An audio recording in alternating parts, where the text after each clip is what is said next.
Hello, fight fans. Seattle Mike of MMA with Friends. Everybody, please slap that like button for me. Make sure and hit that subscribe button if you're not already subscribed for some god-awful reason. And don't forget to ring that bell so you're notified whenever I drop a new video or go live like April 18th for UFC 249. And basically every time major fight events happen in the world, boxing, UFC, Bellator, we got a pretty good gang going on here. A disclaimer at the beginning of this video. I want to mention I take drunk driving very seriously. There's no excuse in today's modern world to go out drinking and driving with Uber, Lyft, taxis, friends, all of the situations, all of the tools that we have to keep us from getting behind a wheel intoxicated. That being said, I don't think Jon Jones has a drinking problem. If he does have a drinking problem, it's certainly not his biggest problem. I know people that have gotten DWIs in the past. I know people that have gotten multiple DWIs that I worked with in the past. I don't know anyone personally that has got a DWI since Uber and Lyft have been extremely prevalent and most of us have had smartphones. I also do not know anyone ever that has gotten a DWI that was out shooting their gun with an open bottle of vodka in the car. Of course, I'm talking about UFC light heavyweight champion and possibly, once again, former UFC light heavyweight champion Jon Jones. How many times do we have to go through this with Jon? He had the DWI where he hit the pregnant lady. He had the situation where he went through the telephone pole. The DWI. The guy does not have an alcohol problem. He has a significant deficit when it comes to decision making and cognitive decision making, and I think it's time that we revisit CTE when it comes to Jon Jones and TBI. Obviously, you know, he has had traumatic brain injury, I believe, several times. He posts all the symptoms of CTE, poor decision making, erratic behavior, impulsive behavior. I don't know how much of the time when he's speaking he's being truthful.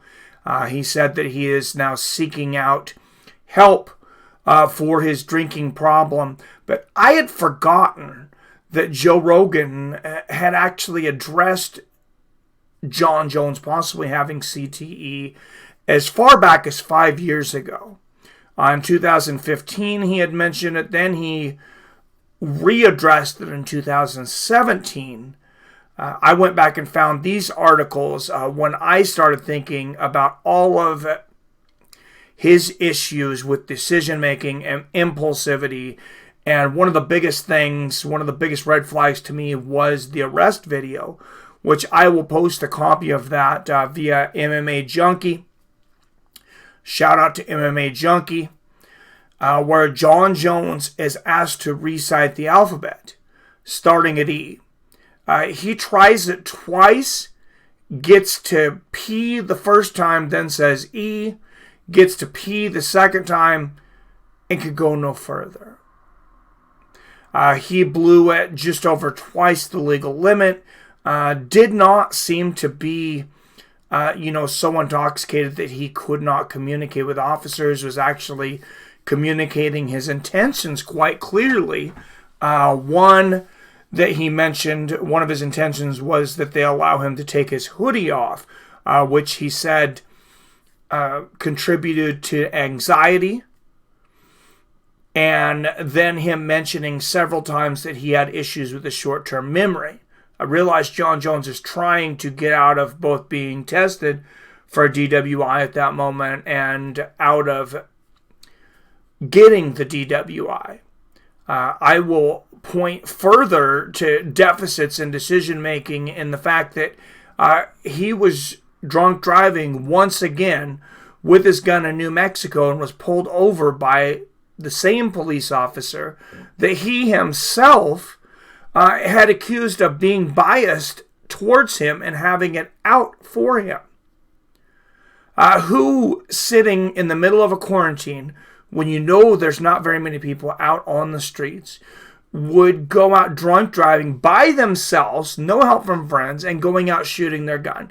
There is something more going on there than drinking. There's something going on that has to do with traumatic brain injury, I believe, and possibly CTE. People think, oh, Jon Jones has not been hit a lot in his career. Well, when you've had that many fights, and we have seen a slowdown in his abilities in the cage. It's been remarkable. From his fight that he came back with Ovent St. Preux, he did not look himself, came back and had a couple of great fights with Daniel Cormier. We think, hey, he's back. Then he goes in there against Thiago Santos, a guy that was a 6-1 underdog. Almost loses that fight. Then in his last fight goes in against a young Dominic Reyes. Seemed to do pretty much nothing for the first 2.5 rounds of the fight. Gave up the first 2 rounds to Dominic Reyes. Take nothing away from Dominic Reyes, but he did not receive a lot of resistance from Jon Jones over those 2 rounds. And then most of the 3rd round, I thought Dominic Reyes easily won that fight 3-2. That's a different matter, though. He got hit a lot in that fight against Gustafsson. He got hit a lot in the first fight against Daniel Cormier, even though he won both of those fights. Did take strikes in the second fight against Daniel Cormier, even though he got the knockout. And then took a lot of blows against Dominic Reyes. People make the mistake of thinking that a fighter that's not getting defeated is not getting brain damage. Not only are they getting hit inside the cage, especially when you're having bouts that are more and more consistently going the 25-minute limit, they're getting hit in training camps where we don't know how many times these guys are getting hit. But I will tell you, as cool, calm, and collected as his coaching staff is inside of the cage when they're on camera, they are also known for having some of the most brutal training camps and sparring sessions in all of MMA, consistently putting in fresh fighters each and every round to condition fighters to be put in situations where they are the more tired fighter, where the other fighter is more fresh, and a lot of really dangerous situations inside of these sparring sessions that most of the time aren't on camera. Most of us don't see it. But I've heard the stories of these sparring wars. Some of them are pretty brutal. I do think that Jon Jones, in his best interest, I think he should be tested for CTE. I think he should have some brain scans. I'm okay with him going through AA.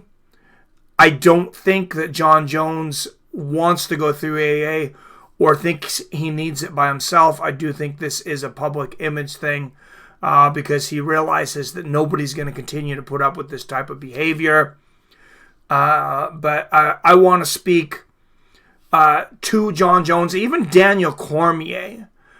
He was not happy at all. He wasn't giving the normal razzing that he would of Jon Jones. He said, hey, anytime you have a guy that has alcohol and drug issues like this guy, and then this amount of dead time, those kind of guys, they struggle with this kind of thing. Mike Tyson struggled with it back in the day, and I think Mike Tyson had some neurological problems for a lot of things on top of his boxing, his traumatic upbringing and many different other things, and made many of the same decisions that Jon Jones is making. So I'm not trying to make an excuse for his drunk driving at all. But if Jon Jones or anybody around Jon Jones or anybody that knows anyone that has shown this sort of deficit when it comes to cognitive thinking and cognitive decision making, and has been a fighter, has gotten hit in the head, or you're close to anybody like this, please pull that person aside. Or if you're by Jon Jones, please pull him aside. I would like to see him get a brain scan. I would like to see these kinds of people get a brain scan before we see situations like a Muhammad Ali later in their career, like a Gary Goodridge, and some of these other fighters that have suffered, really, really bad retirements, and God forbid CTE, the situations like Junior Seau, which eventually ended, of course, in suicide, and Aaron Hernandez, who ended in murdering two people, one of them his friend, and then they go and they scan his brain and they said, we've never seen a brain riddled with CTE like this at this age. Once again, I'm not saying that Aaron Hernandez was not guilty of murder and shouldn't have been sentenced to prison for those things. I wish that he would have been able to get the kind of scans that could have seen these kinds of things, and maybe he could have gotten the help.